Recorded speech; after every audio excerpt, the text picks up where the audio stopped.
Scorpio, hello! Welcome dito sa kabuuan ng December reading mo. So, ito ay silip kung ano ba yung mga posibleng parating sa iyo itong kabuuan ng December.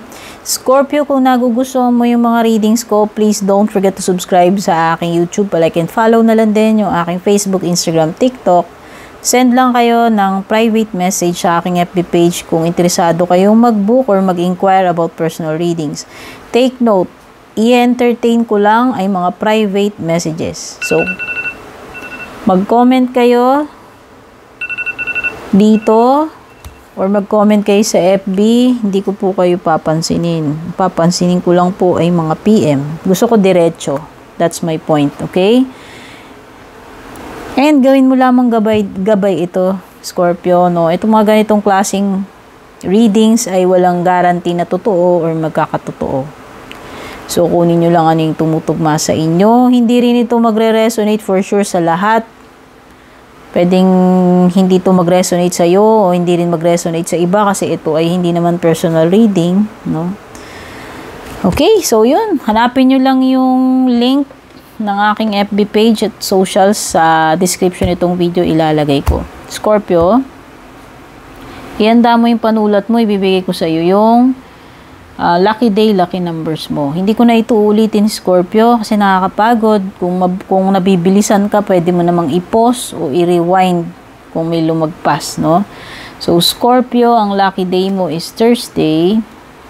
Lucky numbers mo ay 4, 41, 12, 51, 58, at saka 34. Ayan, okay. Kino-cross out ko na kasi yung mga nabanggit ko dito. Although may mga pangalan naman siya. So, ayan. Umpisahan na natin, Scorpio. Ano mo na yung overall energy mo? Etong December.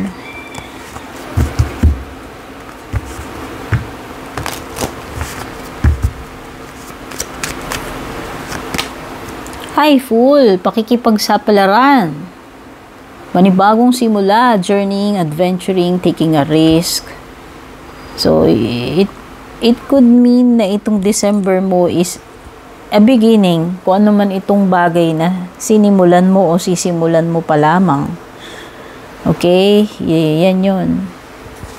At mukhang magiging, hindi ko masasabi pero pwedeng ikaw ay susugal, lalaksan mo yung loob mo, or pwedeng magiging exciting itong journey na ito na bago sa iyo. Okay? Kung ano man itong sinimulan mo, o balak mong simulan itong December. Ano naman yung pwedeng magiging challenge or problema mo? 2 of Wands. Okay. Ano naman yung posibleng blessing mo? The Hierophant. Okay. Ano naman yung posibleng next na mangyayari o pupuntahan ng mga bagay na yan? Page of Swords. And ano naman yung pinaka-conclusion or possible na magiging ending resulta ng lahat ng ito? Madasan. Okay. So, maganda. Maganda yung dulo mo. Yun naman ang pinaka-importante dito, Scorpio. Okay, nakikita ko na you are embarking on something new. Nag-take ka ng risk, nagsisimula ka dyan. Pwedeng hindi mo alam kung ano tong pinapasok mo. Pwedeng wala kang idea kung magiging successful ito or hindi. No? And it seems na yung challenge mo dito, pwedeng yung mga plans mo pwedeng hindi lahat ng pinlano mo dito ay matutupad. Pwedeng hindi mo magagawa lahat yung pinlano mo. Or, kung ginawa mo man yung mga plano, pwedeng hindi mag-work lahat. No? Pwedeng sumablay. So, yan. Pwedeng malayo yung pinlano mo sa doon sa pinaka magiging outcome. Pwedeng yun yung problema or yung challenge sa iyo. Or pwedeng hindi mo alam paano mo i-execute itong mga pinaplano mo. Takot ka bang mag-take ng risk? Yan yung mga problema Oo, kaya pala yung main energy mo, the Fool. Kasi pwedeng ayaw mo mag-live sa comfort zone mo dito. Pwedeng naghihintay ka ng siyam-siyam o Pasko bago mo gawin itong mga pinaplano mo, Scorpio. Pwedeng yun yung problema mo, O, yan yung mahirap sa iyo, yung challenge mo. Okay? At sinasabi ni The Fool, dapat ka mag-take ng risk. O dapat simulan mo na yan. Huwag ka na maghintay ng Pasko. Huwag mo nang paabutin yung Pasko, Scorpio.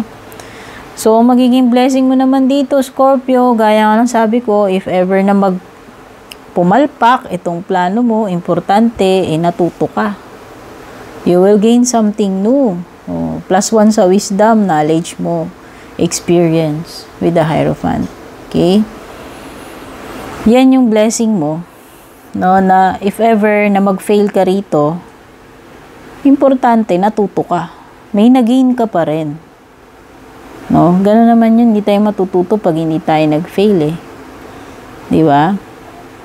So, pwedeng ang blessing mo rin dito, yun na nga, bukod sa experience, wisdom na kapupulutan mo ng aral dito sa experience mo sa nangyari, pwedeng, ang blessing mo naman is there is someone, no, na pwedeng magbigay sa iyo ng valuable information or advice tungkol dito sa problema mo, sa sitwasyon mo. So, ayan. Ito, kung sino man ito.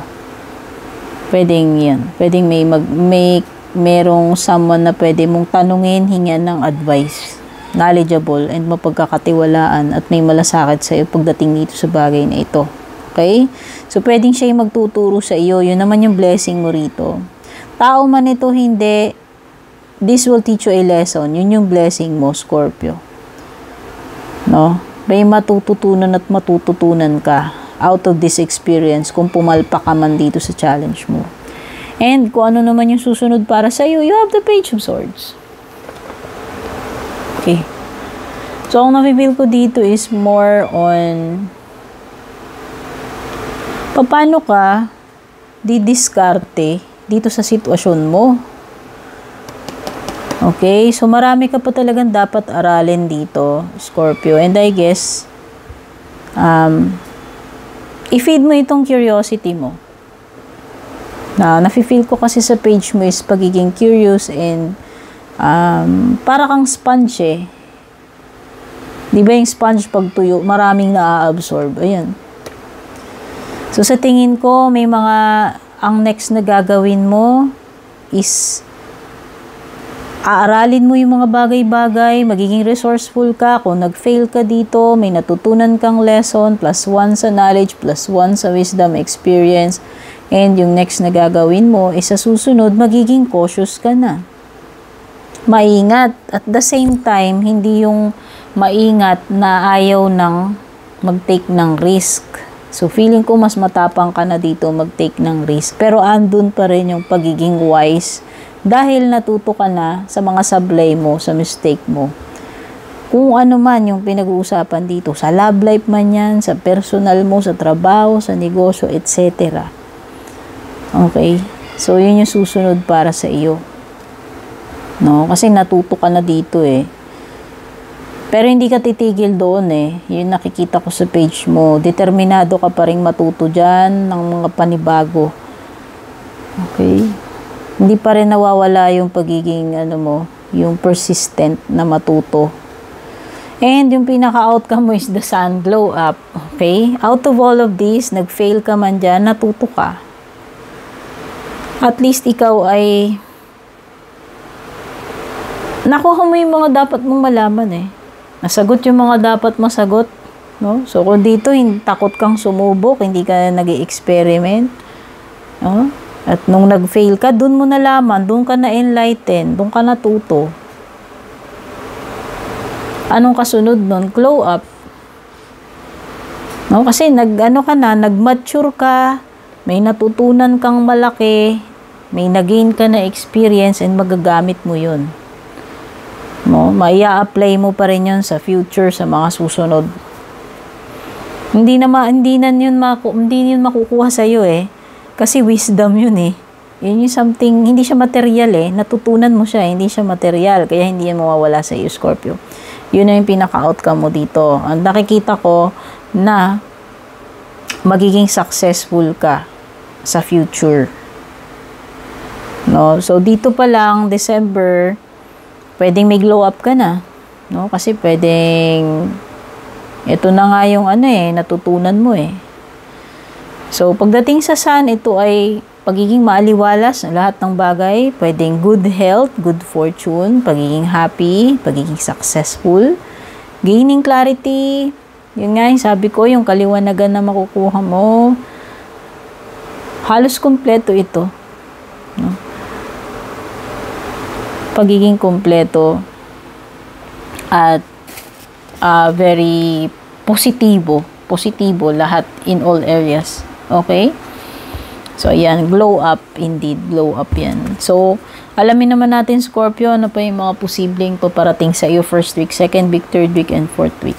First week, you are on the road to success. Oh, dito pa lang. Dito pa lang sa, first week mo, kakikitaan na papunta ka na doon. Oh.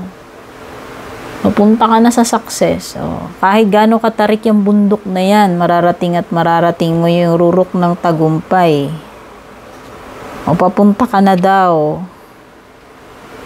First week pa lang, papunta ka na sa success mo. Second week, okay, so pwede magkakaroon ng, pwedeng sa una, on the way ka pa lang, no? Ibig sabihin, hindi mo pa marireceive yung success mo dyan. Tignan natin sa mga susunod na linggo. O, diba? Alam mo, hindi talaga nagsisinungaling to. First week, diba, on the way ka pa lang. So, sa success mo. Aba, ang bilis ng biyahe mo, dear. Kasi pagdating mo ng, second week, mau-overcome mo na kagad yung problem mo. Makakahanap ka ng solution. O, dito pa lang, parang successful na kagad kasi nasolusyonan mo yung problema mo eh. So, third week, tignan natin. O, third week, pa baka bakasyon ka na lang. Nakakatuwa na yung card mo, Scorpio. O, di ba paano tayong nagkikwento rito? O, sa first week mo, on the way ka pa lang. Second week, nasolusyonan mo yung problema mo. Third week, pa baka bakasyon ka na lang. O baka ang aga mong nagpaalam sa work kasi nga December, holiday season. So, pwedeng third week pa lang, nasa bakasyon ka na, bongga. And pagdating naman ng fourth week mo, Scorpio, you should accept valid criticism. Ayun lang.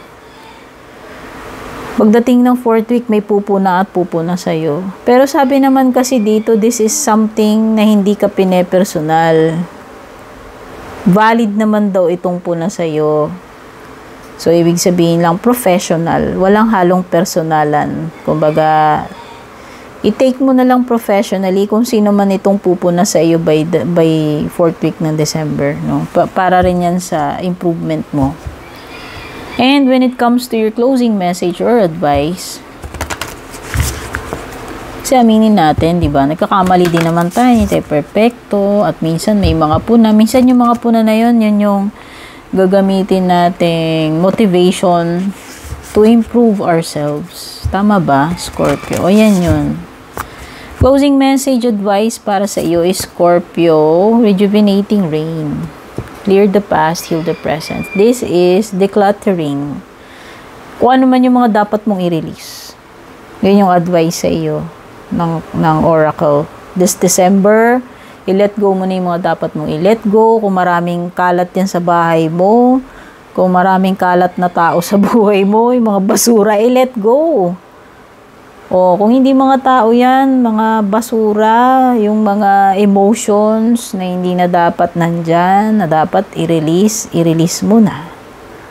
Decluttering para paghahanda bago matapos ang taon kasi sasalubungin na natin ang New Year. O, diba? So, dapat bago mag-New Year, malinis na, wala nang basura. Whether emotions man yan, mga tao, mga bagay sa buhay mo na hindi na dapat nandyan. Okay. Scorpio, I hope nagustuhan mo to, and if you did, don't forget to like and share. Take care and God bless.